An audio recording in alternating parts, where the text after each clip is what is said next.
नमस्कार, विदर्भ नंदन मध्ये आपले स्वागत आहे। तुम्ही बघत आहात विदर्भ नंदन। नागपूर हिवाळी अधिवेशनाच्या शेवटच्या दिवशी महाविकास आघाडीकडून नकली औषधावर दालनात केले आंदोलन।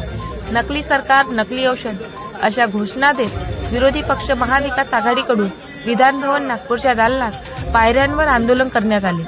महाविकास आघाडीचे आमदार अंबादास दानवे यांच्या नेतृत्वात मोर्चा काढून विधान भवनात नकली सरकार, नकली औषध, दवा नहीं दुआ पे काम चलाई, बोगस औषधांच्या सुळसुळाट, जनतेच्या पाकिटात खडखडाट असे बॅनर धरून नकली औषध पुरवठा करणाऱ्या सरकारचा धिक्कार असो, नकली औषध, नकली सरकार, बनावट औषधांचा पुरवठा करणाऱ्या सरकारचा धिक्कार असो अशा घोषणा करण्यात आल्या व राज्यात नकली औषधांचा सुळसुळाट आहे। नकली औषध वेगवेगळ्या हॉस्पिटलमधून दिले जातात। नकली औषधांचा पुरवठा झालेला आहे, यावर सरकार जबाबदार आहे असे यावेळी आरोप केले गेले। बातमी संकलन प्रतिनिधी अनिल बाबू सपाटे। धन्यवाद।